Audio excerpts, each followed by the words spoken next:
Disturbance Radio 2015, bitches. We're back. What has it been, like 2 months? It's been a while. It's been a while. And you thought we didn't love you anymore. I'm absolutely stoked to be doing it again because without this, I have nothing else to do in life. I just sit around and just go, man, I want to talk to somebody. And the only way I can get friends to my house is to record them and put out a radio show. I can tell you haven't been active. I haven't done anything. No, you're looking a little heavier. You are a motherfucker. Starting on me already. Happy New Year. Yeah, Happy New Year. Yeah. No, I was going to say, you thought we didn't love you anymore, but hey, come on now. We never loved you in the first place. That's what I thought. Right. 2015 Miner Disturbance Radio. I'm really excited. You know, I got thinking about it when we had our time off. I was like, man, you know, should I just not do it anymore? And I remember how many people actually watch it.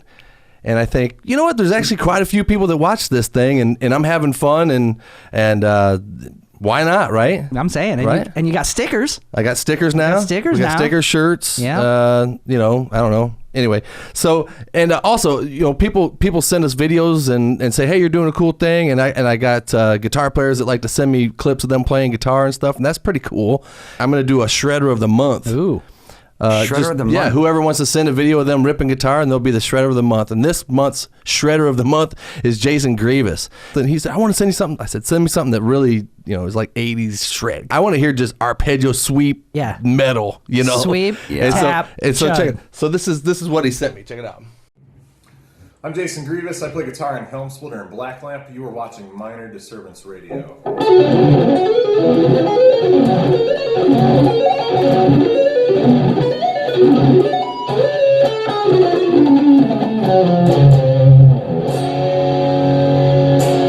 What do you think of that? That was not fucking around at all.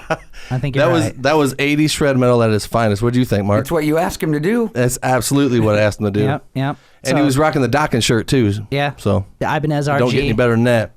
So we've got a really cool guest with us to bring in 2015. I've got like the biggest rock star in the area, Mark Dekalb, in the studio with us. That's not true, but I appreciate you saying it. I'm talking to the biggest rock god in the area. Well, you are. Right, there we go. Well, I mean, you are physically larger than him. Yeah. No, been a long winter. What's fun about Mark is I could be kind of like, I don't really want to go out tonight, you know. The old lady's like, I guess we'll go see Lyn Allen or something, and we go to the bar and we just kind of get there, and as soon as I come in the door and I kind of look up there at the stage and I see Mark drumming, it's immediately like, oh yeah, yes. Oh yeah, we're having fun now, right? Yes. I try to have fun. Well, what's interesting is you've got that whole thing down of making it look like you still love to do what you're doing, and I don't know if you're thinking about spaghetti sauce or bills or anything that you're thinking about really, but it looks like all you're thinking about is that whatever you're hitting at that second, because it seems like every time you hit the drum, you're more surprised than anybody that you actually hit the right drum. You know, that's what you look like. Right. You're like, oh, well, yeah, that's the right one too. Oh shit, yeah. You know, that was almost right. well, no, you look like you're having a ball, and it inspires me. I'm like, well, how come I'm such a prick? You know, how come I whine so much about, you know, we got to play tonight, you know, blah, blah. It's a job. How much money is it? You know? Right. I think it's all like, probably just goes back to like your inner feelings, you know what I mean? And like whether I was 12 or 20 or 30 or 40 or now 50, it doesn't matter. It's like I get an inner joy out of playing, and I always have, whether there's, I mean, don't get me wrong, I'd rather play for 200 than 20. Yeah. And you know what that's like before, because you've been on both ends of the stick there. But I mean, I just get pure enjoyment out of it. Sure. That's what it ought to be. Was it like that when you were in your 20s? Yeah. Okay. I loved it. Is it better now than it was then? Just because you know there's not any pressure of like, you know, am I going to make it at this or? No, I think what it is I don't think the age thing matters. I think like you've had those feelings and you've had those nights where everything's clicking and you're murdering it, or at least you think you are, and the crowd's into it. And whether they know the words to the Drop Hammer song or whether they know it doesn't matter if it's a cover song, if it's an original song, if you're in that groove, you know, you don't always get that every night, but like when you're up there and everything's the way it should be, you've got a good mix, your vocals are good, the guitar solos are where they should be, nothing's buried, the drums are kicking ass, the bass drums taking out your chest. That's just a good Well, feeling. you spent a good portion of your drumming career with Lyn Allen, as far as I remember, and whoever set the mix of the drums for it's Bill probably, right? Oh, absolutely. He is the master at setting a kick drum, absolutely, and a snare drum, because you are thumping that you're going to be thumping every night, and that's peace of mind for you because it's not like a different sound man every night. You have no idea what you're going to sound like, and you get spoiled. Yeah. Oh yeah. And Billy is phenomenal. I mean, he's great at a lot of things, but he's killer at mixing. Yeah. And the drum mix, and he's always has been, even though through the Beethoven's days when I wasn't playing, Bob was obviously and stuff. They always stomped, and he always knew the difference between more money or less money and a stomping PA. You know, because if it doesn't matter how good you are, you can be Van Halen, you can be something, but if your mix sucks, you suck. That's absolutely true. You know what I mean? It doesn't matter because you've seen bands around here where they are good. I mean, the people in the band are good players. I've been in that situation before, I think. But you're on the $200 system. Right. And you forget that there's all these other bases you got to cover.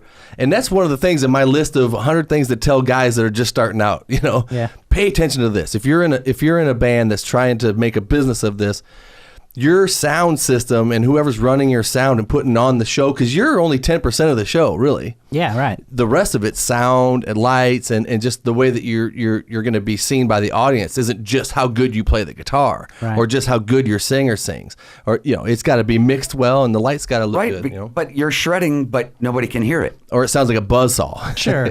So you can almost do the whole car and driver type of analogy where obviously you could have a Lamborghini, but if you're a shit driver, obviously you're going to wreck the thing. But at the same time, if you're an awesome driver and you're in a Yugo, you're not exactly going to win the race. And that's what we do here at MDRs. We just have candid, conversations with people that are in the game. We're not trying to reinvent a wheel or anything. It's fun to get in guys' heads like you and find out, what's your story been like. Because we all got hit by that bug at the same time. Well, not at the same time, but somewhere in our life, we saw something that went, hey, life could be a lot more fun if you did this too. That ticket to be free, whatever it was. You're like, there's something better. I got to go that way. And it grabs some of us and we go. And then at the end of the road, we kind of turn and look back and go, God damn, that was a hell of a ride. And we all have different stories. And yours has to have been, one of the more interesting ones around here because you played so often. Yeah, and played in so many bands at a young age. So tell me, Mark, what was it for you? How old were you when you saw the thing that it was that made Mark want to play drums and be in a rock and roll band? Okay, well, I don't know if I have one specific thing, but I was from a musical family, and my dad was a band teacher. So I was constantly around music, and the cool thing about my parents was they didn't force anything on me. It's not like you had to do this. The only thing they made me do when I got older, even though I was already playing drums at the time, was take some classical piano. And that's just so I'd learn the difference between the bass and treble clef, which a lot of people don't know, and how to read music.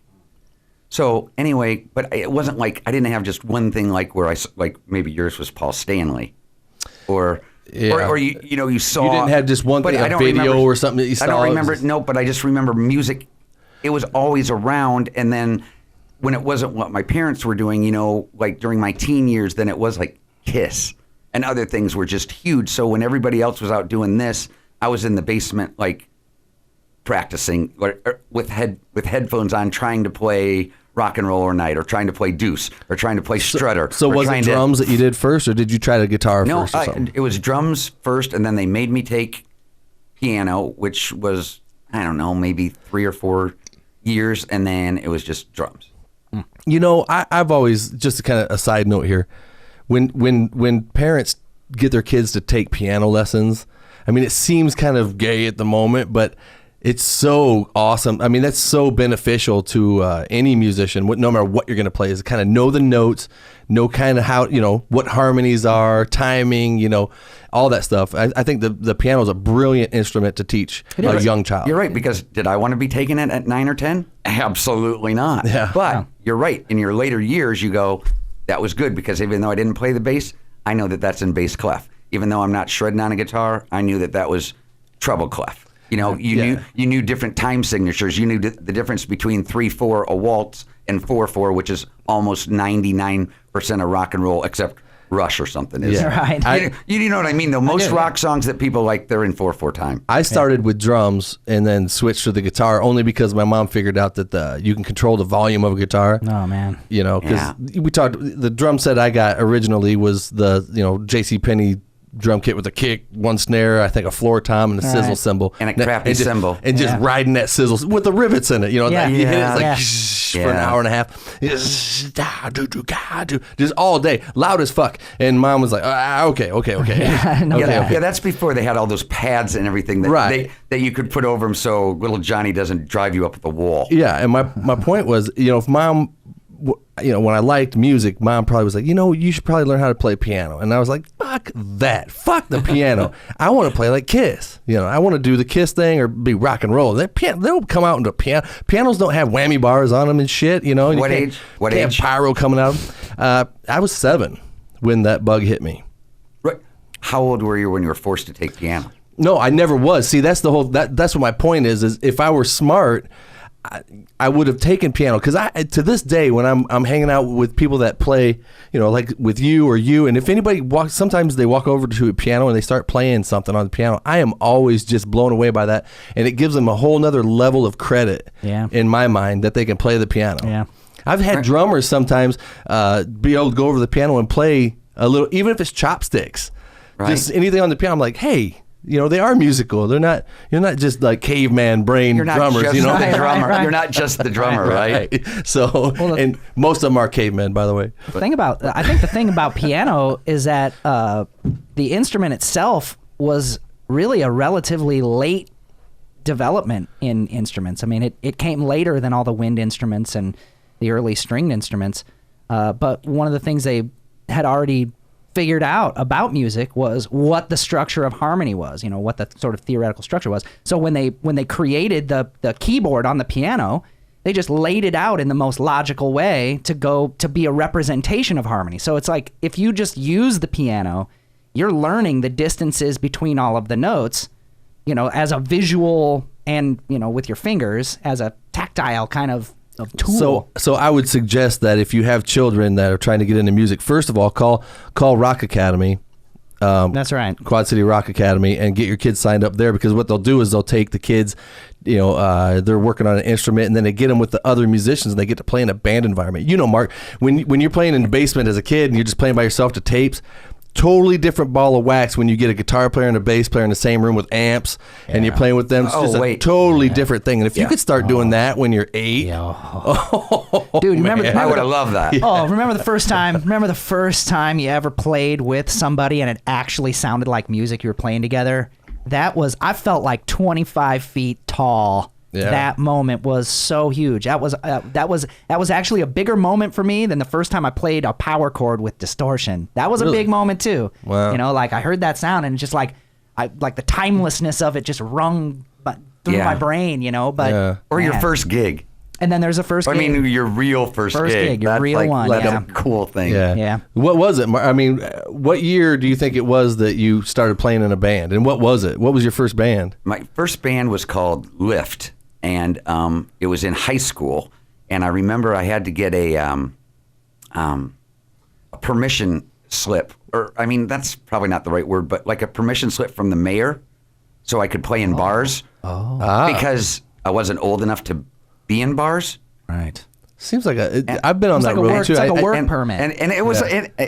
Right. Yeah. I didn't exactly have to do that, though. You're exactly what it was. For me, it was just Marge was just like, go sit by the soundboard. Yeah. Oh, yeah. Don't let the cops see you. Yeah, I know the Marge thing. But anyway, I was probably like probably maybe 14 or 15 would have been my first one. And I remember it was these high school, and we practiced in Bettendorf, and that was really cool because that's the band where we were playing at Grandma's house. Do you remember that place in Rock Island? It was like 2.5 blocks from the Clipper. It was in Rock Island, but it wasn't It wasn't the Clipper, obviously. You know, Mark, I was born in 73. I'm 41 right now. Right. And all these clubs that people talk about, I was just right at the tail end of them. Right, but see, the other thing is, it's not like that was the hopping hot spot. You know what I'm saying? Okay. The Clipper wasn't the hot spot, too, until 2 in the morning. Okay. Right? Yeah, well, I mean, from what I remember, Right, I mean, it doesn't matter. But anyway, you couldn't go to the Clipper sober. I know that. Right. Yeah, right. They wouldn't let you in. You literally could not get in the bar unless you were. That's what Marge was doing with the flashlights, make sure you were drunk. Right. It's a buck. It's a $1. It's a buck. $1. I remember that. Yeah. Right. But anyway, that's the band when I was playing in where we met AC/DC. Oh, really? And so that was one of my... You met... How did you meet AC/DC? Okay. Well, this is a cool story. At least I think it's one of my favorite days in my life. So anyway, we're playing at that bar. It was... And you probably weren't old enough to be there, but anyway, I was. But the next day, this is the order of it. It was TKO, a band I really don't remember. I think it was then AC/DC, then UFO, then Nazareth, and then the headliner was Heart. Wow. And that was at John O'Donnell. Okay, now you met him at this point? No, this is even better, or at least I think. So friends we had played one set at Grandma's house, and some friends came in. There's probably, 40 or 50 people there, and they said, AC/DC's at the Sheridan right now, and so's UFO. And I'm like, really? This set's over. I'm leaving. So we played the first set, and me and a couple guys in the band, we walked up there, and I saw them, and they were like, well, I'm not going up to him. I'm fucking going up to him. So it's Angus Young, Malcolm, Pete Way, the bass player of UFO, and Bon Scott. Whoa. And so I go up to him and I just say, listen, I know why you're here. Obviously, you guys are playing this huge concert that I hope to go to tomorrow. But if you want, if you just walk a block and a half with me, like my band's playing. And they're like, what kind of band, mate? And don't get me wrong, I can't do no accents. But anyway, the point is... that was pretty good. That was good. No, it's probably not. You don't have to say that. But anyway, so Malcolm didn't want to, or chose not to, whatever. Malcolm Young did not come. But I'm now walking down the street after about 5 minutes of talking with Bon Scott, Angus Young, and Pete Way of UFO. Awesome. Walking down the street of Rock Island, no bodyguard. I mean, just, you know what I mean? Yeah. 16 or 17 years old. I think my other friends they're only a year older than me, so it doesn't matter. So we're walking down the street, and then they come into Grandma's house, and people knew who they were, but nobody bothered them or did anything. And so they stayed for 2 sets, because we had 2 sets left that night. And after the second set, we'd played some UFO. I don't know if we played AC/DC, but I know we played UFO, and I remember Angus telling Pete Way that they play it better than you do. And I think it might have been Lights Out in London. Nice. I'm pretty sure it was Lights Out in London. And so I figured they'd stay like maybe 20 minutes just to be nice and then leave. Yeah. But they didn't. So they stayed. So after the second set, we came out, and this is a funny thing I'll never forget. So Bon Scott couldn't have been nicer, because we had some girls and the light man and, the sound man and everything. And he's looking at them all and saying, what do you guys want to drink? So I'm thinking, well, that's pretty darn nice. I mean, we have no money. Right. Yeah. They probably have more than their AC/DC. So anyway. Right. Bon Scott listens to the girls. Oh, I want a fuzzy navel. And Sherry wants I don't know what. And he wants a Budweiser. And Bon Scott just counts. And there's the waitress is there. He goes, 14 Jack and Cokes. Because Bon Scott wanted Jack and Cokes, because that was his thing. So anyway, so you bought everybody Jack and Cokes. Then we played the last set. I thought they'd leave. They didn't. And then they told us that that all of us the next day, because we didn't have money for tickets. I wanted to go. I was hoping maybe a friend would help me or something. But anyway, so they said, all of you, any girls that you're with, the sound man and the light man, you're all coming in for free, and you're going to be backstage and hang out with us all day long. Oh. And I said, well, that, so the next day, I'm very excited. Yeah. Yeah, very excited. Yeah. And so we get up, and, so now there's 10 or 12 of us at the back gate of John O'Donnell, because we didn't have tickets. We didn't go in the front, so we went to the back, and there's this guy probably making, what back then, maybe 10 or 12 bucks an hour. And he's like, well, you're not getting back here. And I'm like, what do you mean we're not getting back here? We're supposed to get back here. And so anyway, eventually we got the road manager for AC/DC. And then that guy said, oh, yeah, they're all with us. All right. Fucking A. They're all in. So we got in, and now we all have backstage passes, and I've never been backstage before. And now I'm around, like, my favorite people. And so then it's the first time I was ever introduced to a trailer. You know what I mean? Where here's Jack Daniels, row. Whoa. And then vodka, and then a row. And then I don't know what else in row. And then over here was beer. And then over there was ham, turkey, roast beef, sandwiches, because I've never had anything like that. And they just told, yeah, you can just stay in our trailer and hang out with us all day and do whatever you want in here. Oh, So what year is this? 79. This was 6 months before Bon Scott died. Oh my God. And how old were you? 17. Okay. Damn. And somebody had put up some pictures of that gig, and That was me. This is some. That's probably me. These are some of the fucking coolest things that I find on Facebook all the time. And when people put these kinds of things up, I can't help but I have to sit there and stare at them and just think. That's it. I know, and think of a different time. A totally different time. That's it. So you see this, Travis? Yeah, I can Okay, make it out. so look at that would be that's not AC/DC, but that's AC/DC. Now check. Wow. I mean, look at the PA system know, and it's the hilarious. fucking. What are these? These big- like a whole bunch of keyboards back there. Yep. Fucking look at the stage. And look at the side fills. Yep. Oh Wow. my God. They're huge. There he is. Yeah. So JBL system. look at them. Are them Hammonds and Yep. keyboards? That's probably the keyboardist from Heart's setup. He had 2 Yeah. synths, but he also played telly.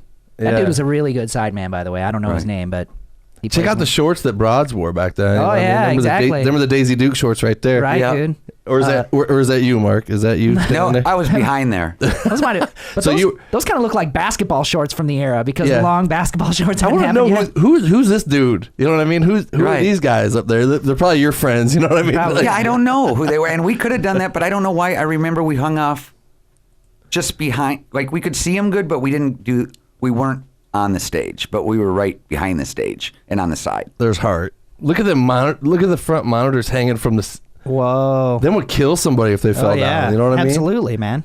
Yeah.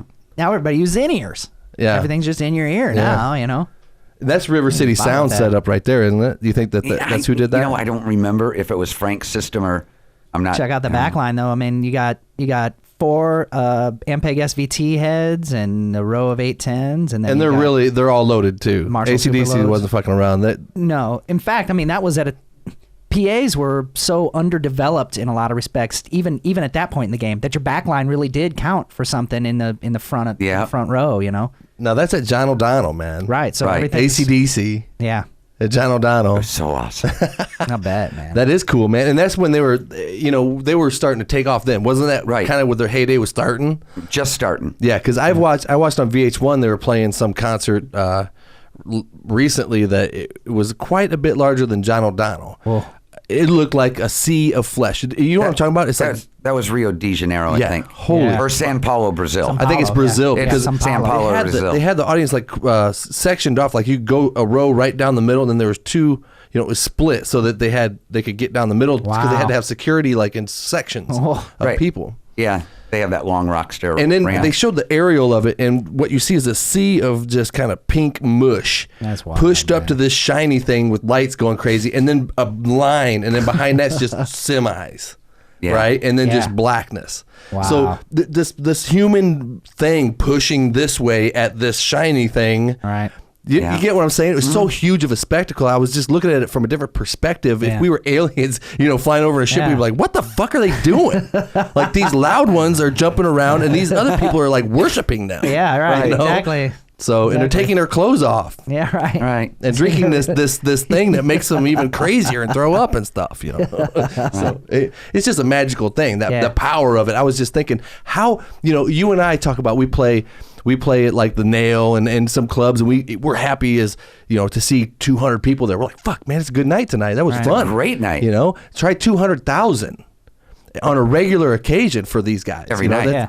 Yeah. So- every night. and to come out and play through a system that big with this SG through the Marshalls and the feeling of that has to be. You and I long for that. Oh, for sure. And they do it like, we're doing it 6 times this week, and then we get a day off. And right, except now they do it 3 times a week so Brian Johnson can save his voice. Well, that makes sense because. Well, they don't have to play anyway. Yeah. Talk about. I know they don't. They're only doing it to be nice. Yeah. Well, much. talk about the biggest commercially successful rock and roll band. I knew it wouldn't take long until we were talking about AC/DC either, Mark. Well, you wore an AC/DC shirt. That's what I like. Start. Yeah, that's what I like. And that was a great day, or for me. Oh, that's marvelous. No, it is a great day. It's a great day, and I'm just hearing about it. It's a great day. Yeah, that's marvelous. Well, man. and even afterwards, they hung out with us. That's so when they cool. were done, but that's why it's taken me all these years. Like, I'm trying to get Angus Young's autograph. Yeah, I saw that. Well, I've been trying and trying. I even went to his house. That hasn't worked yet. Do you want me to call him? Yes.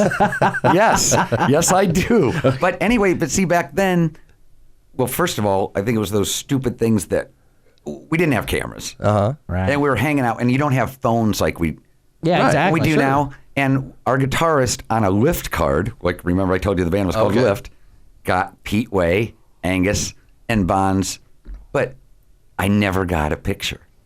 So if I would have just got a picture, because actually, who's carrying around a fucking camera? Well, I was going to say, so what you're telling me is this is all a big elaborate fucking lie. Because you can't Because you have no evidence. Right. And you know the bad part is, a friend of mine, John Olson, does have pictures, and I've asked him for them for.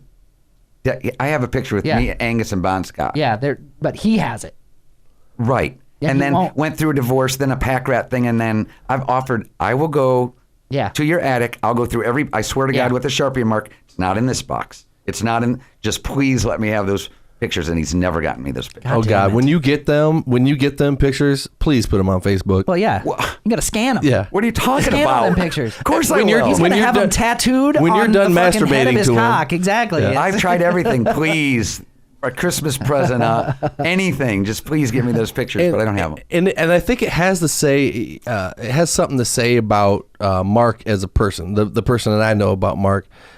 You could be Dream Theater. You could be all these crazy things.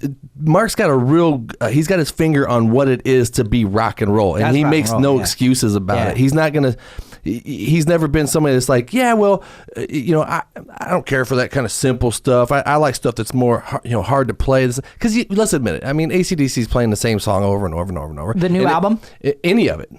I mean, it's an AC/DC album. I mean, those guys have not deviated. No, not at all. And neither is Maiden. But that's a totally different story. But I agree. Yeah, it has something to say about you as a person where you make no excuses for that. That is what rock and roll is, and it's simple and it's great, right? Yep. And it gives you that feeling, and there's nothing that can beat. I mean, every time that Highway to Hell comes on, anything comes on, I still listen to it. I gotta admit, that's classic rock that I'll turn up because you're hearing a real Marshall, you're hearing a real SG or Gibson, you're hearing a real rhythm section. Yeah, you're hearing a real rhythm. And section. see, I wish I could be Malcolm for a day, right? Just so. Malcolm now or Malcolm? Well, not now, but right. anytime during that, I wish I could just go out and just play A, G, D, and I don't know what other ones it is because I can't play any. Right. But I wish I could just do that. Yeah. And just louder than hell and just be Malcolm. And Angus can have all the accolades and run around, and Bon Scott or Brian Johnson could. I wish I could just stand by a stack of those just kill it. And then he's got to have no hearing left because he does stand like literally 2 feet away from them stacks. And although that dude wrote all the good songs too, and then back 3 steps. Right. But only when you're doing the gang background vocals. And he never comes up to the front of the stage, does he? Yes. But just to sing for a second, then he goes back. Only 3 steps. You think it's a shut your hole and know your role, or is that just kind of like that's how it is? That's how they've always been. Yeah. Because the focal point's always been whoever's singing, which has only been a couple. Which has always been that people know. Weird to me, the whole schoolboy thing. Because in this, I think I showed a picture, but he's got the bag and the leather bag on his back and everything. It's like, why did he decide? I mean, he's not here, but I actually think I know the story, which is that he was really kind of a tag along in the band because it was his older brother's band. And he was running home from school to immediately not miss the band practices that they were having, and he was still wearing his clothes from school. And he got the suggestion from his sister. From his sister. I was going to say some girl, but apparently it was his sister to to have that be his onstage getup because it just wouldn't look right. Every time she had seen the band play, he was always wearing that getup. But he does not let up the whole time as far as that, the head rocking and the up and the down and the trot and the thing, and he's sweating and that look on his face. And hasn't since he started. And when I was watching this Rio de Janeiro thing, that's what I noticed was like, that's real. Yeah. He's not like, okay, guys, I'm going to do that thing that I do that everybody thinks is funny. I think he just does that. I think you're right. Oh, yeah. I don't think it's a put on. And I'm sure at one time in his life he had to learn the duck walk. Of course, you can't just know it. But I think once he got it, this is in my repertoire and is never leaving. Yeah. Because that wasn't him. That was Chuck Berry or whoever. Berry. Right. Yeah. You know, whoever really should get credit. But I'm sure once he learned it, and I bet it's easier for him to do, too, when you're 4'11". Right. The dude Then I is think tiny. it would be at 6'5". You know what I mean? I'm sure the duck walk's easier when you're 5 foot tall. Yeah. Okay. So fast forward then to AC/DC hit you probably about the same time that Kiss did, right? Yeah, real close. Yeah, right around the Actually, same time. AC/DC might have been a little, even though they should have been before, they might have been after because I was huge Kiss fan. Huge. Well, not as big as you. Like how huge? Like were you ever a member for Halloween? No, but I think there was a couple years I was in the Kiss Army and sent in my money. Ah. Really? I think, Really? I mean, early, but there was, and I was all about the comic book that was made out of their blood. Oh, no shit. Did you ever have one? Yes. You did? Yes, With the blood? Well, Supposedly. Okay. I mean, you know, they each took a little vial, supposedly went in the vat of red dye. Yeah, And I'm yeah. sure you know all this stuff way better than me because Yeah. but I did have one. Okay, cool. And a patch. Oh, And yeah, posters. Yeah. Posters, Kiss Alive. You had to have that poster. You know, they played here when I was, if I was 79 when I saw you, probably 74. It doesn't matter. But I couldn't go. But I think Pife went. I'm pretty sure Pife went. But anyway, I remember they sold out the RKO so quick that they added that second show. And it doesn't matter. My parents still wouldn't let me go. And I also remember I have multiple friends that saw them when they were driving, because back then they were, they always promote, you know that. But anyway, they were driving up and down the streets promoting to sell out that second show. Really? Yeah, and Like a float? They were no, like just I don't know I don't know in what kind of car. No, it wasn't a float. But like Kiss in makeup driving in cars. Yeah, to get that second show sold out, which it did. And then I also know Nobody has pictures of that. There's got to be pictures somewhere. But you know in that, and you'll know it. What is it? Not Rock and Roll Night. What's the song where it says Rock and Roll Quad Cities? I mean, it's plain as day. Hello Quad Cities. It's Let Me Go Rock and Roll. And it's on And that Kiss was Alive. We talked about that on a couple episodes That's ago. right, we did. And I actually played the little clip, and it sure as shit. No, Gene Simmons is like, he says it. Come on, Quad Cities is what he says. I thought it says Rock and Roll Quad Cities. It says, come on, Quad Cities. Right, but you hear it, and that was the one. Just like that. Yeah, just Yeah, like that. that was the one that they recorded. Some in Detroit, some here, and it was only X amount of places they recorded, then remastered it, and then put it out. That was a studio record. Right. Some of the audio from the vocals were there, but anyway. And the crowd was from the Super Bowl. So, yeah. They were like, Right. Go Steelers! Yeah, it was still cool though. Yeah. Yeah. So you lived in LA for a while, right? Yeah, like 10 years. For 10 years. So what made you move to LA? I want to get to the heyday of Mark, of when he was chasing the dream of being a rock star. Okay, well, those were the 10 years when I was chasing the dream, but I was a little too late and didn't find the lucky ticket. But I played with 2 different bands out there, and both of them did okay. But I was on when I was out there, Motley Crue was already big. Guns N' Roses had just broken. I mean, they had already broken, so I don't know. So we're saying 87, 88. Yeah, like in that range for like a decade. So, but I mean, I did some cool things, that I'm proud of. I mean, played Gazzarri's. Yeah. That's awesome. Played at the Rainbow Room. Amen. Played the China Club. So, I mean, I played where Van Halen's played. You played where the Whiskey played there. Yeah. Rainbow. I mean, played all the cool clubs. So what was, because when I was coming up, the idea of, hey, we're going to go to LA and we're going to try to, because that was the whole thing, right? All the guys around here were like, you can't make it here, man. We got to fucking move to LA.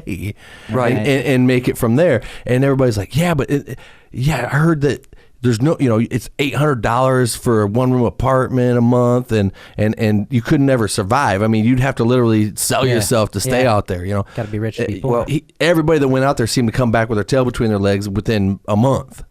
because it was so hard. Tell me what it was like to move from here. You went from here, right? Yeah. And then you end up in L.A. and you're living with the band guy. How did that work? I mean, did you have your own place? Or? Well, it was really hard. It's a sad story, but it's a true story.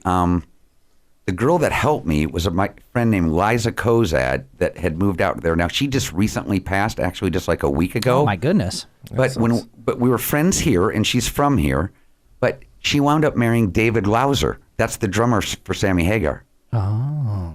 And that's Very cool. Another story I can tell you about when he played here. But anyway, so I was lucky and maybe forward thinking, whatever you want to call it, but I had a place to stay, and she was going to help me, and she helped me get a job where she worked. Cool. And so even though I didn't have a car out there, just a drum set and a suitcase, I could walk from where, sounds weird, but in LA, because you'd think you'd have to drive. And don't get me wrong, it's like a 25-minute walk each way. But anyway, so she got me a job, so I had a place to stay, and I had a job. So right out of the gate, I was ahead of most people. Most people, because I didn't want to come back in, because I didn't think realistically, well, first of all, it's a million shot that you're going to make it anyway. And then second of all, there's no way that I thought anything like that was going to happen within a year. So I figured you're going to have to put in your time, because out there it was early in when I played out there, it was pay to play. Right, that's right. Which just sounds brutal, and it is brutal. What a racket for the clubs. Sure. But horrible for you. Yeah. Because before you can get, and out there too is different than here, and Billy knows all this too because he was out there, but he was further north. But the point is, you didn't want you'd think you'd want the last slot. You don't. And you don't want the early.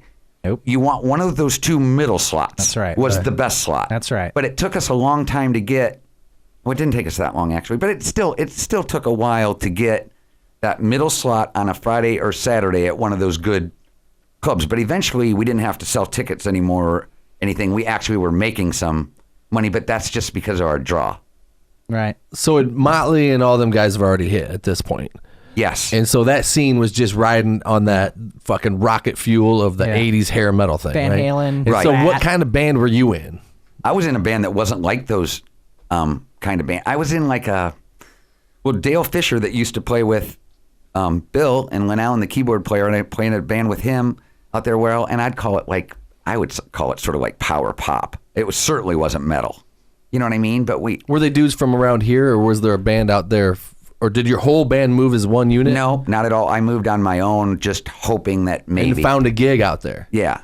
See, that's even tougher, because if you're going with your bros and everybody's like, okay, man, that's one thing. But just like, I'm going to L.A., wish me luck. Right. You know? Yeah. I'm gonna see if I can find that takes somebody guts, who believes man. Me. Yeah. It was cool though, because then the first band I was out there. It was called the Cucumbers with a Q, then Kumbr, and it doesn't matter. But we'd play like Hermosa Beach, Venice Beach. I gotta say, man, if I was your manager, I would tell you to change that fucking name. Well, actually, it worked out really well. I mean, as far as people remembering it, because the Cucumbers with the that worked out well, and we put out a tape, and we'd give away tapes.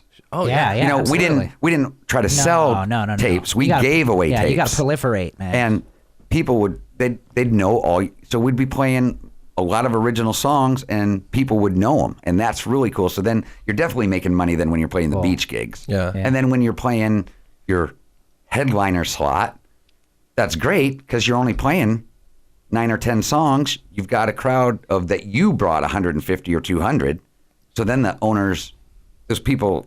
They love to have us. Absolutely. With that slot because, you know what I mean? We drew people and the band did well. And that's the band that recorded a soundtrack for Mellencamp, actually. So the lead singer, Dale, that used to play with Billy, and I should just, Dale Fisher, that's his name. I shouldn't always keep tying him to Billy. But anyway, him and Joey Karstens, who's from here and is back here now, he was out there as well.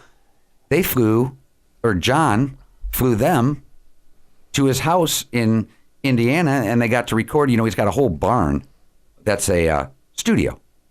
How do they meet Mellencamp? Out in L.A.? No. Here.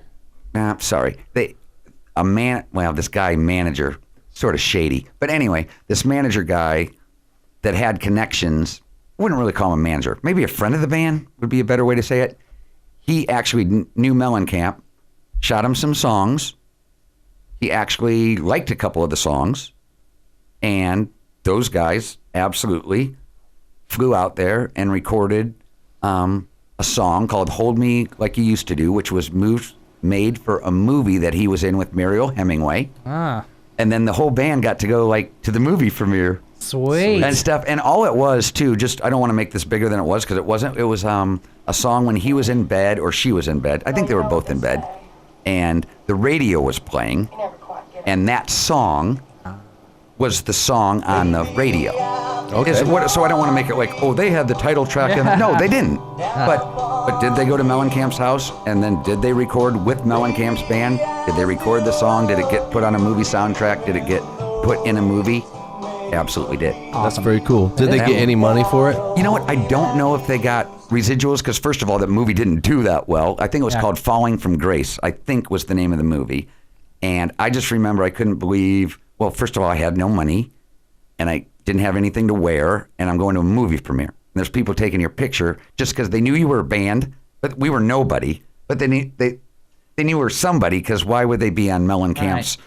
You're not exactly nobody, but you're close. We're nobody. You're damn close. No, come on. We were nobody, but it was still a cool experience. So how far away from the Sunset Strip were you? When I first started living there, 10 minutes at the most. Driving? Well, here's what... At the most. I have a fascination with the Sunset Strip. Yeah? And I've never been there. Okay. I've never been to L.A. But to me, it's like a magic land that... It used to be a magic land. I almost don't want to go there, because it's probably going to ruin all of these visions that I have in my head when I daydream about the other Brian that when he was 18 moved there and became a rock star and is now retired, or dead. You know what I mean? The fantasy world of the Sunset Strip and how it was in the 80s and the power of a rock band. If you could have gone there then, it would have been what you wanted it to be. If you went there now, it won't be what you want it to be. Okay. It would, so it'd be better for you not to go there. Yep, I like But that. when you were there, was it? I mean, it was hopping all the time. It was a lot of hopping and a lot of what it would be is all the bands had big hair. Well, I didn't see anybody that didn't have big hair. So everybody would make up their hair and put on their as much makeup as they could, and then they'd go flyer. So your night wasn't going to the clubs. But at the end, all you'd see is 8 million flyers on the ground. Yeah. I mean, maybe sometimes you could get some girls or some guys to take them, but they were trying to do the same thing you were doing. Yeah. So there's all these bands would be down there, and of course some people would be in the clubs depending on who was playing, but most people were down there flyering. Let me ask you this. When the music scene was at its height here in the Quad Cities, how many Quad Cities scenes would it have taken to make one LA scene? Do you understand what I'm saying? No, yeah. Population wise, like if we had like 5 bands whooping ass here, was there like 50 of them out there that were just totally like saturating the market? There's no way of you mean of through. Good sign bands or just the good scene? band? I mean, any night, because I'm sure they had bands Monday, Tuesday, Wednesday, Thursday, Friday, Saturday. Right, but Friday and Saturdays, of course, were the biggies. Okay. Unless like for something like Rat or somebody decided to be nice and play at a smaller venue, then of course it doesn't matter what night it is, it was packed. Right. But you've got to remember too, I remember the days where it was common where Billy was having 1,500 people a night. Lyn Allen. Okay. Here? Okay, yeah. At Beethoven's. Okay, yeah. And that's what I'm trying to say. That was normal. That's what I'm trying to say is that because this, nothing against, I think that Bill's a great songwriter, and even me just saying nothing against Bill makes it sound like there's something against Bill, but it's more something against this area in the sense that in LA, would there have been like 4 more Lyn Allens and more of a competition so that they would all have been sharing the 1,500 people? Or would it be, because I think it's because of this area, there's only certain standout bands, and Lyn Allen was one of them. I mean, they were professional. They had their own record. They had this and that and good songs. No, because usually out of the, I'm sorry to interrupt you, usually out of those 4 or 5 big clubs, one of them was having Kicks or whoever. Okay. And then the others would still have some bands, but everyone was going to go to Gazzari's because Kicks was there, or everyone was going to go to the Rainbow Room. Okay, so there's still a pecking order. Let me ask you, even out there. So fast forward to I've said fast forward 4 times now. So fast forward to the time when Brian no longer uses the term fast forward. Yeah, that was a Miner Disturbance first, right there. Edit. Yeah, I'm not editing any of this. This is going to be a no edit episode. Exactly. I'm really interested in this shit, and if some people get bored with this kind of stuff, I don't care. That's why I do this podcast, because I love talking about about this kind of shit. Right. And I know there are That's some right. people too that love hearing these stories because a lot of us never had the guts or whatever to pack up and really try to cash in our ticket. To take the ticket up to the register and see if it won anything. We never had the guts to do that. We just sat here and bitched about what we could have done if we I could fucking do that. I could fucking play like that guy. But fuck, I could write a better song than that. Well, what did you ever do? Did you ever fucking try to do anything? Yeah, that's why I didn't want Mark did. I didn't want to sit. I didn't want to be that guy. Yeah. I wanted to at least try, and if I didn't make it, great. But at least I never have to look back and go, I never tried. So I'm glad that I tried, and I had great experiences in trying. I was so damn naive about it, though, Mark. I didn't even have a clue. I thought that you could sit in your bedroom and write songs. If it was good enough, someone would find you. Yeah, right. I had no idea how the business worked. Right. I still don't really. I talk to people that are in the business now, and I'm like, it's atrocious to me. Well, and everything about the business too, and it doesn't matter if it's. And now you'd have a better chance now of writing a great song because of the internet, because of social media, because of being picked up. But because you're right too. The brain trust used to be you're either going to New York, Right. L.A. or Nashville, depending on your musical genre. Sure. Right. And those were and for a while, remember, it was Minneapolis because of Prince, and the time and blah, blah, blah, blah, blah. There's that little cove of, Jesse and stuff that had made it from here. But the main thing was New York, L.A.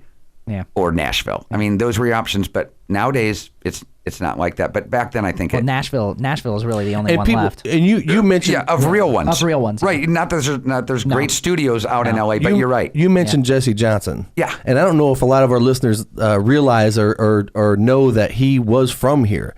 And he went on to play with The Time, right? Absolutely. And do it. Prince found him, correct? Right. Do it, Jesse. Now And, Jerome. Yeah. And In The Time. so he actually made it from here. And did he he went to Rocky, didn't he? Or was it Rocky? And see, Bill would know a lot more about this than he keep bringing up his name, but Bill was in the band with him. That got stolen from or taken from. I mean, I'm sure he told you about this. I've had a lot of talks with Bill before. And, right. And he would know, but I know definitely Jesse's from here. Sure. Definitely he got swooped up, went up to Minneapolis, definitely got a signed deal, and definitely played in those things I know I'm right about. Well, Pipe's going to be on the show. It'll be a little bit different than the first time that we had him on because I'm going to get a little more in depth with him because he had, your best friend, Bill. Johns? Yeah, he had just passed away right before he was on the podcast. And, obviously it was hard to kind of get into hey, let's have a good time thing. So he'll be back on. That's going to be a good time because Bill's got so many stories. Oh my God! And he just got signed. They just got signed too again. So Did they really? I'm really happy for him. Well, Really? good for them. AOR Records out of London. Wow. Excellent. So I'm happy for him. I really am. And how do you get into Lyn Allen then? Well, no, sorry. Let me go back. I want to kind of chronologically go through this. Okay. So at what point did you know it's time to leave LA? I don't know if it was a certain time, but I thought after 10 years that was good enough. Because we had a couple shots at record deals and we didn't get the right deal. So I am glad about that because if I don't know if you know this, well, maybe you do or maybe you don't, but if you sign a bad deal, which is all we got offered, if the record doesn't sell, or CD, whatever you want to call it, you're 100%, that's 100% recuperable on you. Yeah, you got to pay it back. So we didn't want to take a bad deal and then have the record sitting in Lincoln, Nebraska, have it sitting in South Dakota, have nobody heard of you because we wouldn't have any money for promotion. And we knew if we didn't have the money for the video, the right budget for promotion, and a tour. Right. How's the album going to sell? Yeah, your album isn't going to sell. You're going to call everybody back here and say, yeah, we're signed. And we could have been. And then, great, where is it? It wasn't a big enough budget, so we didn't do it. So that's one smart thing that we did do, even though we didn't. So after 10 years, you decide, okay, it's time to go back to Iowa? Yeah, well, I love it back here anyway, though. I know I'm weird, but other people hate it here, but I love it here. Because, and your family is here? Yeah, my mom's still here, and my sister, has been in and out. When you came home, were you putting down your gun at that time, or were you, in other words, were you like, okay, that game, I'm just going to move, I'm going to enjoy playing and just kind of forget about the whole trying to make it? Oh, yeah, when you're leaving, you know that you're, but like I said, I absolutely have no regrets because I met so many cool people out there. I met the drummer of I mean, I met so many Mark, celebrities. by no means do you please don't think that I'm being negative. No, I don't. This is almost like a therapy for me, because there's all of us listening to this, and well, some maybe listening to it do live the dream, but most of us all have that same thing that we just didn't quite understand how to put that down, and that feeling of, man, damn it, this ain't gonna happen. And everybody makes that transition differently. Some people are like, I guess it ain't gonna work, and they go back home. Some people take years of getting over it and start podcasts talking about it, and and all that stuff. It's really not a negative thing. It's just I like to I guess bond with other people that have been through that same fucking boot camp, maybe different at a different base or whatever, but we've all had that same, like, I'm doing this, and that dream, and that push, and then smack on the ground, and the way we get up is different, and I'm just wondering how you got up from it. I guess it was easy for me because I didn't feel defeated. I felt like, okay, I didn't win the prize, and I'm not going to have my own farm where I can go deer hunting and bass fishing 4-wheel wherever I want and not have to worry about make some good investments, live back here. I didn't get that, but with all the people I met and all the things I did, so I guess I got up right away, because when I got back, I was working and I had a little house in the East Village, and it was no big deal, and then it wasn't long after that where, like, Billy was at my house. But because Bob's kids, like, he needed to be with his kids more or something, or I don't remember exactly what it was, but I just know that it was pretty much, hey, like, do you want to be in the band? And, like, I didn't have to audition. I didn't have to do anything. And back then it was still, Terry Murphy was still in the band, and obviously Hal and stuff. So I was like, yeah. That's the Lyn Allen that when I first could go out and see a band in a bar, that's, because I remember Bobby was in the band when it was they were doing like the Electric Sister, the video at LA's here on Harrison. That bar is where they shot it. The Tri-Lighter? I wasn't old enough to get in there. The Tri-Lighter, or was it the... No. Tri-Lighter was on Brady Street. This was you're right. LA's, and it was Mr. Rogers, I think. Right, previously. and now it's Lumpy's. Yeah, now it's Lumpy's. Yeah, I think you're right. I wasn't old enough to get in there. So by the time I was old enough to get into these places, you were the drummer. Am I right? Oh, right. Yeah, Like so when the original, the Lyn Allen I know is Mark Dekalb. Right. Hal. Murph. And Bill. Right. So, yeah, and totally, that's the band I knew, so... Well, I like it too because we were also the longest version of the band. The first band didn't last that incarnation lasted longer than any other. So I am proud of that. And sitting across me right now, Mark, I'm waiting for the do so I can start, because every time I come see you guys, Bill used to have me play always last night if not with you guys, if not others. Yeah, we'd had a good time, and you always joked about hey, do the Paul Stanley trot thing. I do like that. Yeah, it's funny. You were always having a good time. You know what I'm talking about, right? Yeah, I think so. Yeah, the whole where he does his little with his guitar, and he does that little. Like that Paul Stanley thing? Yeah, and I don't know, I have no idea what that looks like in real life, but in my mind I look just like him when I do that. It does look like it looks like it. I look like I feel like 1977, Strutter's about to play, and I'm doing the Paul Stanley trot. But either way, the songs that you guys, the Lyn Allen songs, and me meeting Bill and all that stuff, that was real magical to me, because I really looked up to Bill a lot. I remember meeting him the first time at Mr. Rogers. Here I am, this underage kid is not supposed to be in there, and in comes these guys in leather coats, and shades at night, and this when they were, I don't know what the game was like for them, but they were pretty popular. Everybody's like, oh my God, they were popular. That's Bill Pfeiffer, and I was like, fuck, I'm gonna say something to him. Yeah, I'm gonna go say something to him. And here I am, this kid. Hey, and the first thing I could say is, I play guitar, man.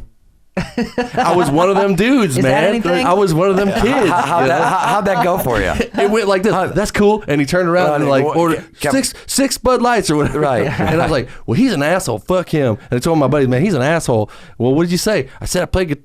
Well, maybe he's not an asshole. Maybe I need to say something else. Right. Because immediately my heart's broke, because he didn't immediately go, oh yeah, kid.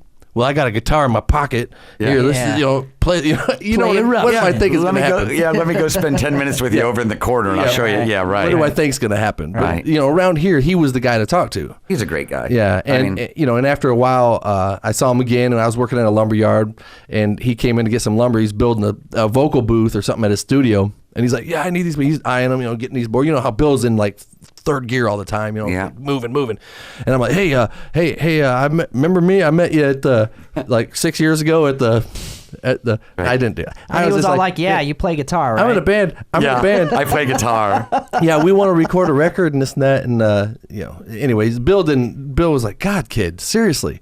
And finally he got me in the studio and I played him my demo tape and then everything changed between me and him. I guess what I should have said to him was, I don't know. What do you say? How do you get through to a guy that you're trying to impress in one sentence? I think if you try to force your way in, you can't really do it. Yeah. If desperation or even intention is like a stink all over a person when they walk up and they've got their thing they're going to say to you, man. You can smell it. It's horrifying. Right. You don't want to. Probably would have been better to ask him about the Cubs game. Probably. Or anything except music or that. Well, now I'm completely anything. I'm completely mindful of that now. But that kid back then just wanted to say, "Hey, Bill, look at me." Look, because he was the guy around here. Right. I knew that he was doing what I wanted to do, and that was write original music. And how do we get there? Teach me something so that I know what my next step is. Right. And if you can get him away from the club, he'll teach you a lot. Yeah.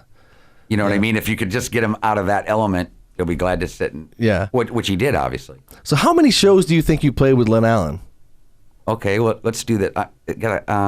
Let's take. Okay, there's 52 weeks in a year, right? Friday, Saturdays, yeah. Okay, so let's just. Okay, so whatever that is. That's 104. Okay, times. If you played Friday and Saturday. Times 14 and a half. That's like 8 billion. Whatever that is. I'm like 6.2 million. I only have to count to 4. and know how to end the song. No. You have to count to 4 and then get back to 1 again. Well, you're all right about that. And sometimes know how to end it. Yeah, right, That helps too. But if you count to 4, I'm good. So whatever that number is would be how many Lyn Allen shows I played. Right. I'm not good at math though. So where's the first Lyn Allen show with you? Oh, it's horrible. Okay. Well, thanks, Bill. That's what we're here for. Him and Hal and Murph. I think it was called Lake Oquaka or something. I might be wrong. It was down south in Illinois. Oh, it's going to be great. It's going to be great. There's going to be all these chicks there, and it's outside. There's these boaters, and we're playing at this, not a marina, but like on a bar, that's real close to the river. It's always packed. Don't worry if you don't know them all. This is just going to murder. Sucked. Bomber. Sucked. We played outside. Yeah, Oquaka. Okay, it's not called Lake Oquaka. It's called Oquaka. Oquaka, Illinois. Yes. All right. And it was horrible. And they told me they built it up. It's just don't worry. You're going to love this. And I remember playing outside. Maybe it was too hot. I don't remember what it was, but I remember there was hardly anybody there. Shad flies were running. And it was not good. And we didn't play bad or anything, but it wasn't nearly like what they told me it was going to be. Right. It was like your Sunset Strip.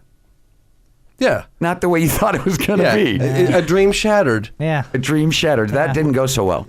I have never seen Lyn Allen play live. I got to be one of the few people in the Quad Cities area that's into rock and roll that has never seen Lyn Allen play. And the band I've never seen that everybody's seen except me? Yes. Dive Bomb. Nope. No, you've seen Dive Bomb several times. I was in the front row. Cheese Pizza. Yep. Really? I've never seen him. And I heard that drummer's just a murderer. Okay, here's what you need to do. Put on a Terry Bozzio drum instructional, and then I don't know, put on like Grease on a TV, and then put on Rocky Horror Picture Show, and then watch them all at the same time, smoke a joint. Right. You've just seen Cheese Pizza. You're right. All my friends have told me about it, and I know Kevin. How was that? How was that for? It's not too bad, man. I actually could visualize that. It's some drummer going. Well, John Nelson's he's a motherfucker. Right. I heard he's just amazing. Yeah, he's a great drummer, and he does a lot of the technical stuff, but it's all straight, disco shit. Right, and then add Delta Dawn to it, right? Yeah, absolutely. Yeah, I'm just trying to see what you see, and maybe nowadays with Jerry Smith in the band, put a little Willy Wonka in there. So you got some Chocolate Factory, Rocky Horror Picture Show. Anyway, you haven't seen them. We should go together. Yeah, I just haven't. Yeah. I don't know why. I think I'm the only one. Everybody's seen him, right? I've seen him play one song, and then the plug got pulled on him because the lead singer stuck a hot dog bun in the crack of his ass. Right. Yeah, that kind of stuff happens. But I've heard they're great. They're a lot of fun. They're obviously a gimmick band, and that's what they do. And I tried my ass off to get in that band for a while and didn't work out. Apparently, I'm not a very nice guy, People don't like me. So you're playing in Lyn Allen, and you. That's a great segue. Go ahead. Yeah. Like when you think of your career with Lyn Allen, is there one gig that stands out? I remember a couple that I loved. That I loved this because Billy and Hal hated them, and I loved it. And that was down at that biker festival in Conesville. Okay. I love those. And like Billy and stuff like got scared. I don't know, scared of the right. He's probably smarter than me. Yeah. But I never had to be out with the idiots. And you're playing to 4,000 or 5,000 people. If you're lucky. Well, we were lucky. Yeah, some bands get the shaft. Okay. And there's nothing but just like four pissed off bikers. No, when we were there, we must have got the whatever. Sea of people loving it. It doesn't matter if you played Sweet Home Alabama or if you played originals, and we had a good mix, and I just loved it because huge crowds, huge everything, and we had a safe backstage. I mean, we didn't have to go out there. I did, but you didn't have to. Oh, so did I. Right. But I went out there, and that's one of them. And I'll tell you what else. It's just a riot, and they deserve credit too. Is that Dwyer and Michael's Prom from Hell? Oh yeah. Yeah, you guys do that every year. Every year, and those guys deserve props too. But they've really helped Lyn Allen, and I think Lyn Allen's helped them. But those guys have been phenomenal. But anyway, Prom from Hell is just everybody's in a good mood. Everybody's dressed up. Everybody's usually gets a room, so they're not worrying about if they're drinking. And it's just a party. I mean, that's a big party every year, and it grows every year. So Yeah. that's a fun one. Yeah, I've never been to that. I was in Lyn Allen twice for about a accumulation of about 4 gigs. Right. Between the two times. Is that it? Right. Jesus. Well, man. there's just a clash of ideas of, I wasn't meant to be a background. I don't want to be a background player, and I have a hard time doing that. And I thought, just to be clear about it, I thought I was impressing Bill by trying to be this ripping guitar player that kind of shows off and all these things. And in the meantime, my peers are in the audience watching, going, "Oh, Brian's so fired. He's fired," and they're laughing their ass off. And I'm like, "What? What am I doing wrong?" I'm trying to impress Bill. Right. Like I thought he'd want like a Eddie Van Halen, or something. Right. And Which is that's not what he wants. Right. And then I remember, Terry Murphy, what did he usually do? He stood by his amp like Malcolm Young or whatever. Right. And just kind of. And when it's your turn, out here, and then play it, and then go back here. Right.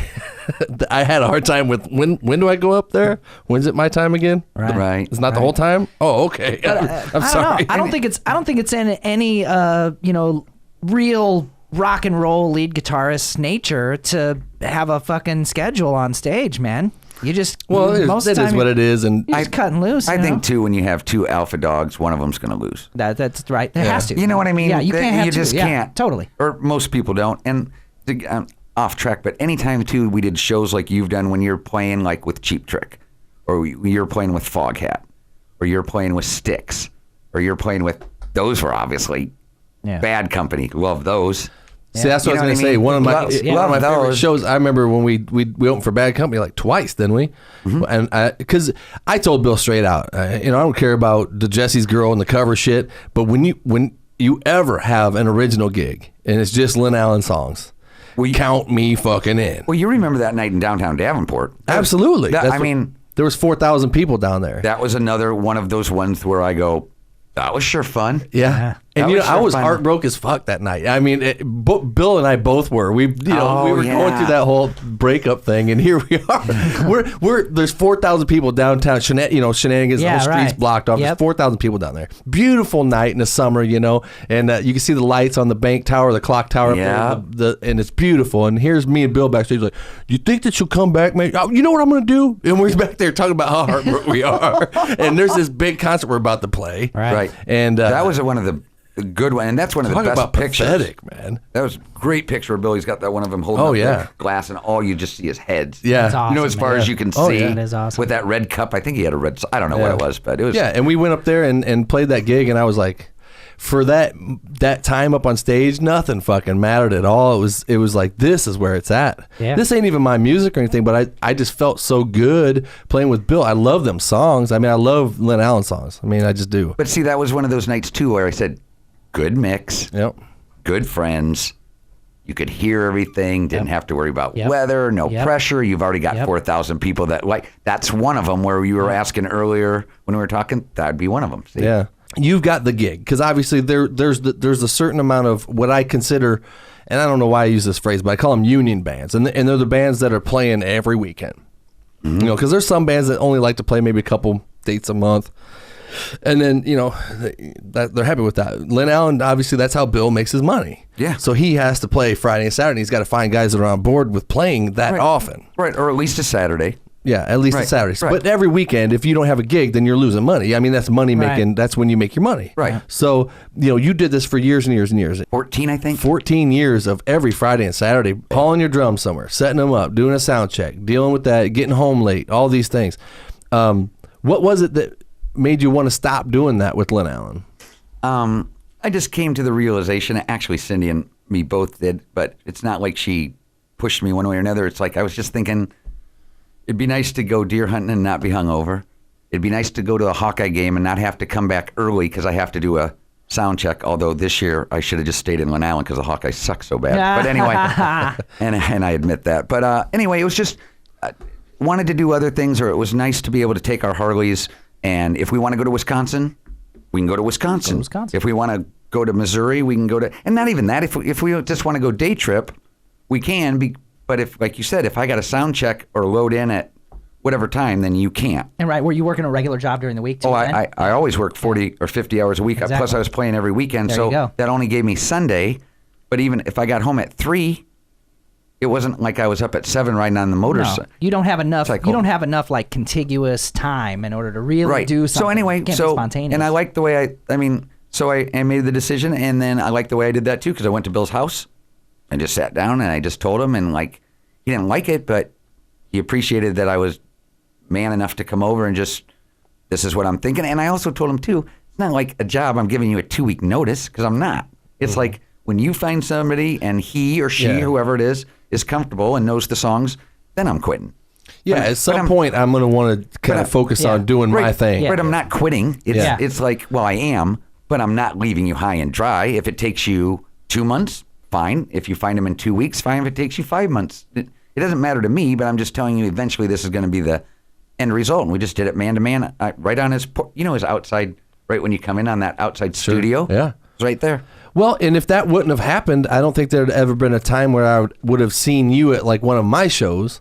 Well, you can't. You're always playing. So right. If you play every Saturday, you can't go to yours. Yeah, and to see you, to see me do what I do in my element, I was happy to see that. I was like, Mark's here. Yeah, that's cool. I get to do what I do, and try to do what I do in front of him, and because you're one of the guys that if you show up, obviously I want to try to do the best that I can, and I'm like, well, damn, why did I smoke all them cigarettes right before the gig and then all that stuff? Now Mark's here, and that you know what I mean. When your peers show up to your gigs, you want to try to put on a good show, and so. But you got a great band now. You've seen us a few times, and you got a good band. Yeah, we're not. Yeah, no, you got a good band. Yeah, we got. I know everybody. For what except, we do, we've got the right dudes. I know everybody except the bass player. Yeah, Ed. Yeah, he's he's a show in himself. I'm so surprised to see you leading the band and not shredding. It's weird for me. Yeah. To go and see, and I know I've been there, like at the end where you guys will play switch around, ring around the Rosie. Fun. Yeah. You know what I mean? Where I've seen where they switch, which is really cool because I've seen you wail on the drums, and then my favorite time is playing the drums. Right, and then I see you like once in a while you'll actually play that, but it's so weird for me just to see you just fronting the band. I'm going, I know how good he can play the guitar, but you in that band, what do you play? 1 or 2 songs at the most? Yeah, I'd play a couple songs. And if you feel like it, Hazen will know what you're doing, and you'll.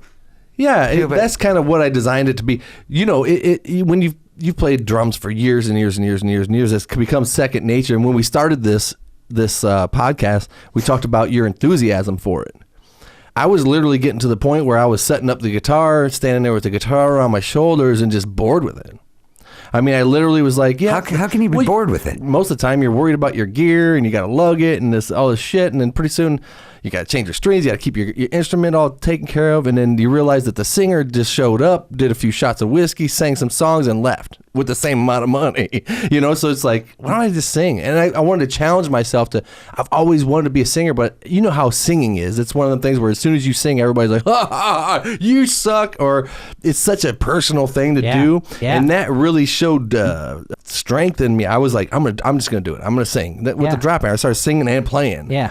And then I realized that I can't do either one 100% because you're either too worried about your guitar. I mean, there's only certain people that can do that. Dave Mustaine and all these guys. Not very many. There aren't that many. And they're not. They don't look very entertaining. They're looking at their fingers and they're singing like this. To me, I wanted to either be David Lee Roth or Eddie Van Halen. Yep. You see what I'm saying? Yeah. Not one or the other. Yeah, I've been. I'm not trying to say I was as good as, but I've been the Eddie Van Halen guy. Okay, people know that Brian can play guitar a bit, or at least he looks like he can, because that's 90% of the game. Oh, you sound like you can. And sometimes I sound like I can, and then I'm like, well, let's see if I can front a band. See, I wanted to see if I could be the one that fronted a band. Right. And then when you're the voice of the band and you're all that, then all of a sudden you feel like you did something. I do anyway. Well, and you got to talk to the crowd. And you can sing all night. You hit the notes that you're supposed to hit all night. So there's a little bit of, you have to be disciplined. There's some discipline in that. Well, and it's challenging to remember all the words. Sure. Or I would think. Well, I don't remember all the words all the time, and that's kind of what people make fun of me about. But they say, well, he's awful pretty, but he don't know the words. You just kind of fill them in. Yeah. Everybody, yeah. And then just hit, yeah. Or if you got to repeat a verse, then you just repeat a verse. Yeah. Or you just act like the mic don't work. Yeah. Yeah, so you do until that. the chorus, and then it works perfect. And then it's he sure is good at the chorus. Stop believing. Hey. Yeah, I like that one. Hey.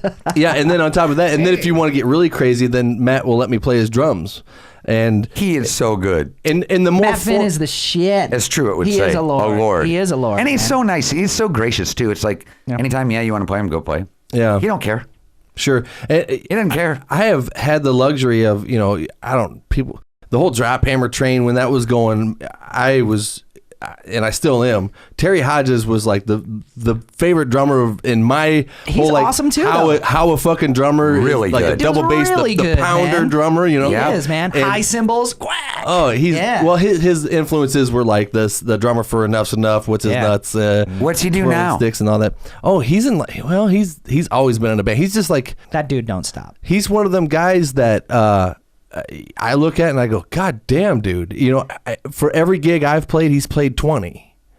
That's or a lot, more. That's a lot of gigs. Yeah. And part of the problem was when Drop Hammer was trying to be an original band that's kind of what part of the problem was with our band, is trying to keep Terry on board, and that means keep him busy. And when you're in this small area, you got to play a lot of gigs, and you're not going to play originals every weekend. No. So you got to start playing covers. Right. And to keep him around, because he was that, losing Terry, the Drop Hammer sinks, period. There's no drummer that was going to do that. Yeah. For one, they didn't care about that kind of music. If there were probably some drummers that were good, but they didn't want to play 80s kind of stuff like what we're doing. And then he was super exciting to watch. That was the thing about him. Or they couldn't play it. Yeah. Or they just couldn't play it. Too. Exactly. I would think that would be more than didn't want to play it. I would say couldn't play it. I told Hodges to come on. I think you're right about that. I told Hodges to come on the podcast too. I'll set up a time with him. It's just he keeps going like, why would anybody want to hear me talk or whatever? It's like, because you're a drummer. You've been in the scene forever. You might not be in the local scene here, but people know who you are, Terry. You know him. Oh yeah, absolutely. He's a monster player. Yeah, and he's been playing solid every weekend pretty much ever since, so I mean he just wants to play. He wants to be behind the drums every fucking Friday and Saturday, period.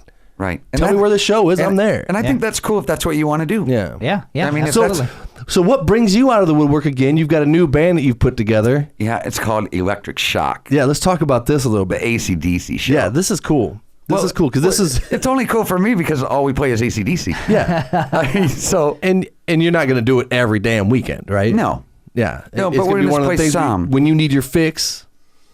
Well, I think it's going to depend how the gigs fall, but I don't want it to be an all the time thing, but I want it to be the only thing that I'm doing. So I'm really excited about that. And we are playing this weekend. Yeah, with Lyn Allen. Yeah. Yep. We're going to open up for them. We will do it. And by the way, I watched some video on Facebook of you guys, and it's really good, man. That Swanson. Yeah, Mike Swanson. He can nail that AC/DC well, shit. and like the guitar player, Johnny's really from Australia. Is he? So when he calls you up, he really says mate and stuff. I'm like, what are you talking about? Well, where do you find this cat? No, I mean, John. Where do you find this cat?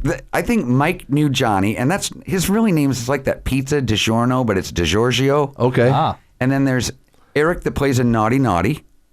He's going to be he's the rhythm guitar player. And then John has been in another band, or Darren has been in another band. I'm sorry with Mike, I'm getting all the names confused. But anyway, so it's sort of like we had most of this all together before we put it together. Okay. But now I'm actually rehearsing. You know what I mean? Sure. We don't just have it. We're not a finished product yet by any means, trust me. But it's okay. But it's, you know what I mean? All right. So what are the chances, Mark? Okay. Who else in the band can play drums? Because what you have to do is you have to do what I do. And that is, if you're going to fucking do it, you've got to do everything. You've got to get up there and be the Malcolm guy, at least for one song. One song. Okay, maybe we could do this. Maybe, like, I could, well, obviously you could loan, I know that people can't see it, but you could loan me a guitar. And it doesn't have to be an SG, because that's not what Malcolm plays. Well, you can't play a fucking Iceman. That would look stupid. No, but what we'll do is... I'm actually in possession of a Malcolm Young signature Gretsch right now. Then I'll get the brown wig, parted in the middle of the brown wig, and, like, we can have, like, you be off the side. Oh, and I'll do the guitar playing. And I get all the glory. Anytime. I mean, is that fair? Yeah, absolutely. Because God knows I can't really do it. Yeah, give me a couple months to learn an AC/DC song. Couple months to learn G, C, D, E, and A. It's trickier than you think. Yeah. No. I was going to say that. It's trickier than you think. I was going to say that about the drum beat. Yes. That even though he plays the same drum beat, playing the same drum beat and keeping it interesting the way that he does, that is a deceptively difficult Well, drum I'll beat tell you what, when you go like. from Let There Be Rock to, I'm just telling you, you wouldn't think it, but it's weird that we're practicing but we have to. You know what I mean? Because we want it to be right. Yeah. You know what I mean? I don't want it. And right now, so is there most of them are. Is there like a live record that you're following verbatim or anything? Because most like tribute bands, like a Kiss tribute, would do a live one or. No, but we're going to try to do it like when we get our own show together, do the Bon Scott stuff first, break, then come back and do the Brian Johnson stuff. There's a clear divide, Mark, for singers. You know, my vocal ability, it doesn't go anywhere into that side of the meter as far as vocals as singing AC/DC songs. I cannot do it. Yes, you can. Oh, bullshit. You sing that other stuff that goes up like... But that's a totally different thing. beast, man. Yeah. Hitting a high note and then hitting a high note with a whole bunch of snarl in it, the way that AC/DC does it. Yeah. The only way I can do that is to totally obliterate my voice. I could do it for about 2 lines, and then my voice is shot. And because I have to artificially add that to it. Right. And see, that's what's weird about Mike. I don't know if it's weird, but thank God, because the thing about that to me, I don't know about you, but it's the guitar player, well, the whole band, and you're right too, that rhythm section murders. Yeah, but if that SG doesn't sound right, and if you don't have somebody that can sing it, the odds of you pulling off an AC/DC tribute band, in my opinion, are going to be pretty freaking shitty. Your boy had the hat on too, and He's I was got like, it. If I squinted just a little bit, I was like, it's AC/DC, man. Right. Well, wait, because Johnny's got that With Mark Dekalb on drums. What's up with that? Right. I'm pretty stoked about it. I really How am. did you get that gig? Yeah, right. Yeah, what is AC/DC doing at the Hawkeye? Exactly. That does not seem like, Sao Paulo. No, it's not. But it is fun. So anyway, I'm really looking forward to it. Well, I'm glad to see you back out hitting the skins, man. If I get a chance, I'm going to be out there watching you hit it. You're going to come? I'm going to try. It's hard for me to get out of the house, dude. I know. Between this and playing gigs and with kids and all that, I'm kind of, doing this is a feat. We have to orchestrate everything around it so I can do this. So I understand that. But I'd love to see it. You're a great drummer. You're fun to watch, and I just have fun doing it. That's right. And when you have fun doing it, everybody has fun watching you do it. Right. That's what the point is. We feed off of whatever that energy is that is there, and it's inspiring, and it just gives you a good feeling. But I think that's how it should be. It is what rock and roll is about. Yeah, I agree with that. It gives you that feeling, to watch you drum gives you that feeling of rock and roll. Nice of you to say. Yeah. Rock and roll is a feeling. And I really appreciate you coming on my podcast. Like I say, this is fun for me to do, to talk to people and other people that may be coming into the business or have been through the business like we have. It's fun to talk this stuff, I think. Well, that AC/DC story is fucking legendary. That was worth the price of admission right there. Absolutely. So I didn't even get to tell the Dawkins story and the other ones. Shit. Well, we're going to have to do part 2 then. No, I don't know if we need to do part 2, but I got some other good ones. Yeah, all right, man. We'll come back. Yeah. All right, Come back and we'll do it. I don't know. Yeah. That's weird. He left me speechless, man. I felt like fucking Jeff. Oh, well, Hi, Jeff. yeah. Well, now you know what it feels like. Yeah, So exactly. Well, someday I'm going to get that Angus autograph. Oh yeah, you should. it's gonna definitely, happen for sure. Oh, happen. I've got wheels turning right now. Yeah. Yeah. Well, Thanks cool. for having me. Hey, I man, really appreciate it. Thank It was you. a lot of fun, and like I say, thanks for coming on. And next week, 2 weeks from now, we're gonna have Colin Keemley, I think, is the next guest. Oh, really? So look forward to that because he's a young guy coming into the scene, taking it by storm. So I can't wait to Yep. talk to that kid. So we're here to destroy his dreams. Is what we're gonna do. He can play. Yeah, he's You're a talking great about the player. guitar player, right? Yep, Oh, absolutely. yeah. Colin. Oh, he's good. Yep. Yeah, he's a good guitar Absolutely. player. So Yeah. thank you very much, Miner Disturbance Radio. This was episode, I think, 32. 32. Yep. All right. Dose. So we'll see you next time for 33. And take it easy, guys. Thanks for all the input and thanks for watching. See ya. See ya.